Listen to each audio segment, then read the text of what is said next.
Halo semuanya, kalian mau tahu nggak kali ini kita mau ngebahas apa?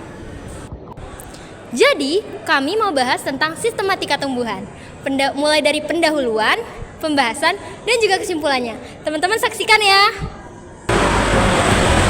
Kayaknya ada yang ketinggalan deh.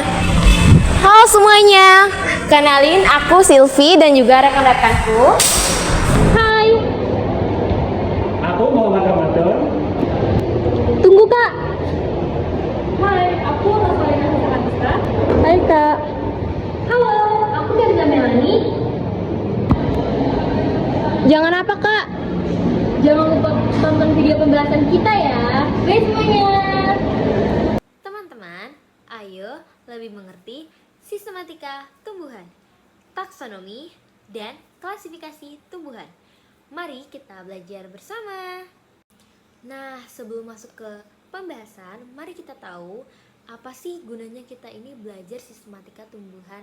Yuk kita tahu tujuan dari pembelajaran sistematika tumbuhan. Yang pertama, mengenal keanekaragaman tumbuhan, yaitu dengan memahami variasi spesiesnya di alam. Yang kedua, menyederhanakan objek studi, yaitu mengelompokkan berdasarkan persamaan ciri-ciri. Yang ketiga, memudahkan komunikasi, yaitu standarisasi nama ilmiah internasional. Yang keempat, mengetahui hubungan kekerabatan, evaluasi, dan filogeni tumbuhan. Itu dia tujuan dari sistematika tumbuhan yang akan kita bahas pada hari ini. Kita mulai masuk ke ruang lingkup, yaitu definisi dari sistematika tumbuhan atau sering kita sebut dengan taksonomi. Nah, taksonomi itu adalah ilmu yang mempelajari pengelompokan, klasifikasi, penamaan, nomenklatur, dan identifikasi tumbuhan berdasarkan persamaan juga perbedaan ciri-cirinya. Nah, jadi 3 komponen utamanya itu, yang pertama adalah klasifikasi, pengelompokan, yang kedua itu nomenklatur, penamaan, dan yang terakhir itu adalah identifikasi, yaitu pengenalan. Selanjutnya, hierarki taksonomi tumbuhan. Tingkatannya dari klasifikasi tertinggi sampai ke terendah. Ada 7 klasifikasi. Yang pertama itu kingdom atau regnum atau dunia. Yang kedua itu diviso, yaitu divisi. Yang ketiga itu klasik, yaitu kelas. Yang keempat itu ordo, yaitu bangsa. Yang kelima itu familia, yaitu suku. Yang keenam itu genus, yaitu marga. Dan yang terakhir itu spesies, yaitu jenis.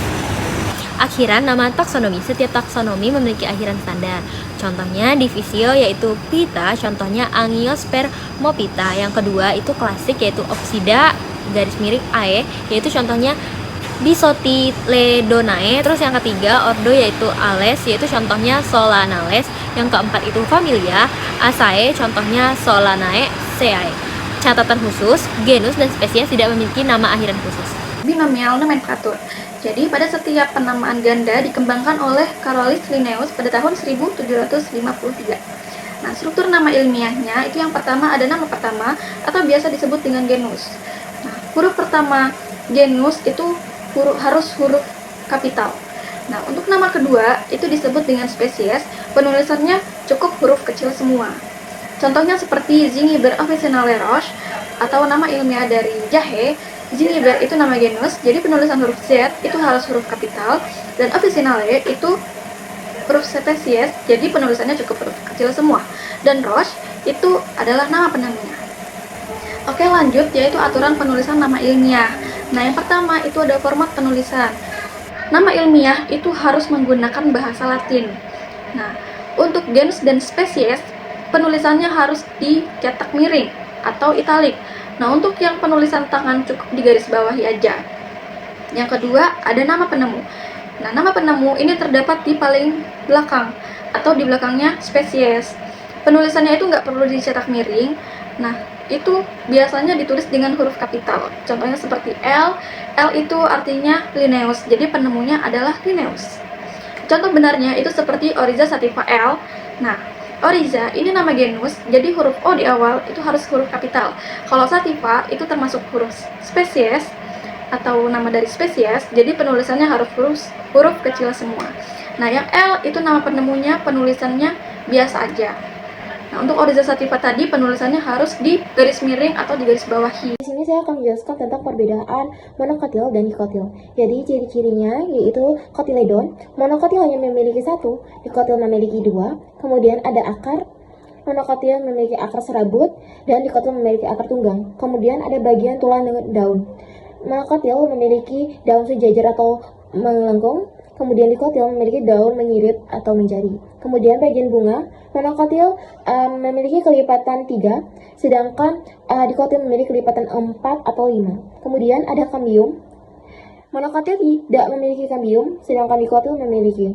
Kemudian ada contoh tumbuhan dari monokotil, yaitu ada padi, jagung, kelapa, jahe, dan anggrek. Kemudian ada juga contoh tumbuhan dari dikotil, yaitu ada tomat, kacang, mawar, mangga, dan jati. Identifikasi tumbuhan adalah proses mengenali dan menentukan nama tumbuhan dengan membandingkan ciri-ciri morfologinya. Ciri yang diamati yaitu yang pertama, ciri vegetatif adalah akar tunggang atau serabut, kemudian ada batang, berkayu atau lunak, kemudian yang ketiga, daun, bentuk tepi dan tulang, kemudian ada percabangan, dan yang kelima adalah habitat. Kemudian ada ciri generatifnya, yaitu yang pertama, bunga, warna, ukuran dan jumlah, kemudian ada kelopak dan mahkota, kemudian yang ketiga ada benang sari dan putih, kemudian ada buah, tipe dan warna, kemudian ada biji, jumlah bentuk. Biasanya ciri generatif lebih akurat untuk identifikasi. Determinasi tumbuhan adalah proses menentukan nama ilmiah tumbuhan menggunakan kunci determinasi.